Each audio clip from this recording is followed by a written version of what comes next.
These so rarely make the news. The only news they really make is the local newspaper, where the people are glad that the family is safe, but never any state or national news. And while self-defense is the essence of the Second Amendment, there is a purpose for this self-defense that was included in the Constitution, and that is to protect the citizens against tyranny.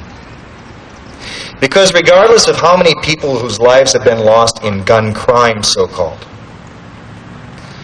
governments have killed more people, more citizens, than all of the wars combined, and then all of the criminal cases combined with those wars.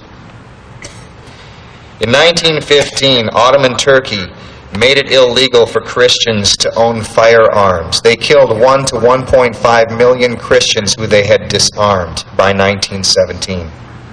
In 1929 to 1945, the Soviet Union disarmed its population totally, and they killed between 20 and 100 million unarmed citizens, men, women, and children.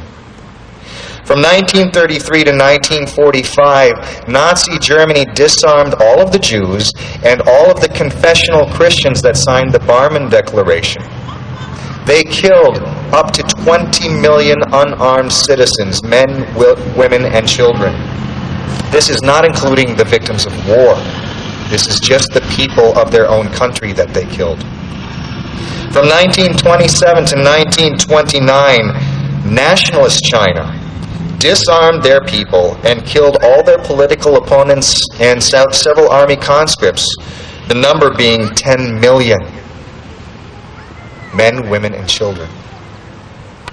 From 1949 to today, Red China has banned the use of firearms by any of its civilians. There are 25 to 35 million people who have been killed in Red China by their government because they object, because they dare speak up against that government. In Guatemala, from 1960 to 1981, they required the registration of guns and their owners.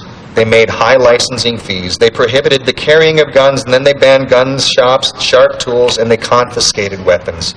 And they killed between 100,000 and 200,000 unarmed civilians in their country.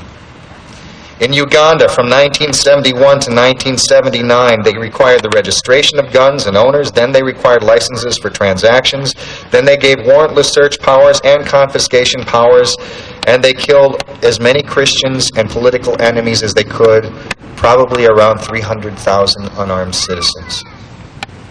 In Cambodia, from 1975 to 1979, the Khmer Rouge required licenses for guns, the owners, the ammunition, and transactions, a photo ID with fingerprints, and the licenses were to be inspected quarterly. They killed 2 million citizens who were unarmed. In Rwanda, 1994, the Tutsi people were killed, 800,000 of them.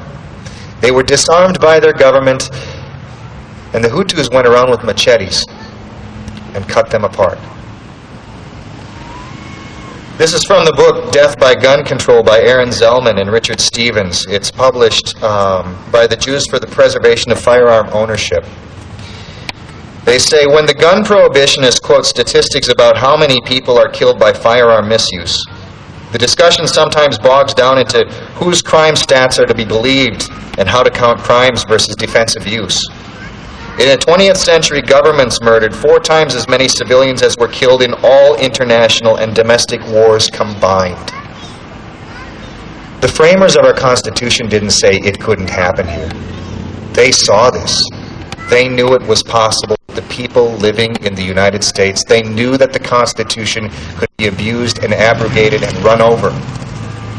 They wanted us to have this as our authority because we are the people who established this country.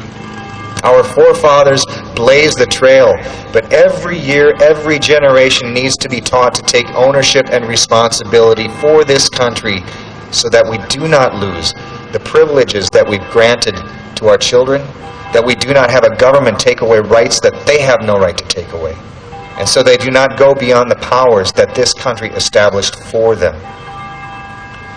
Most of all, whether it is income, Whether it is banks or property or purchases, production, sales, housing, land or guns, the statist, the socialist, the fascist, they believe that he and the state know what's best for the population. The history lesson that we've just had shows differently. Beyond a shadow of a doubt, just as the framers have said, government is always bad for the people, and government needs to be controlled. The statist believes that the individual citizen is unpredictable. They cannot be managed if they have absolute rights to the fruit of their own labor. The statist believes that such rights held by individuals are dangerous and must be reined in, so that the less fortunate and others that the state chooses to favor can be helped by the state. That is, that they can maybe be made dependent upon the government check. My wife reminded me of an important issue just before I came up. This next election cycle will be the first election cycle where more than half the population receives from the government rather than pays taxes into it. This is with the earned income credit and the different tax credits that are given to people of lower income. This election cycle, there will be more people voting who are on the government dole than people who are not. That's not insignificant. How do you convince those people that it's in their best interest to work for themselves and to demand from their government that their property be respected and not confiscated? But most of all, the statist fears the armed citizen. Socialism depends on hatred and blaming others for its own problems and its own faults. Socialism needs a focus for its hatreds, whether it's the banking system, insurance, whether it's big oil, or whatever they can come up with. They need hatred to fuel their system. As long as citizens are armed, socialists will fear taking steps that other governments have taken. But right now, given what's happened in the last 2 months, I'm not sure socialists are smart enough to fear. One interesting tidbit, too, to leave you with.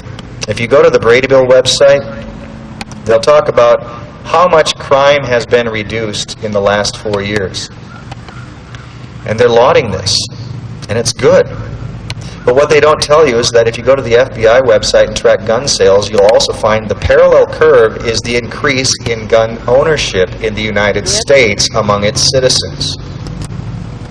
Liberty, private property, the right to self-determination, and the right to self-defense and family defense are what our founders wanted us to hold on to and to have.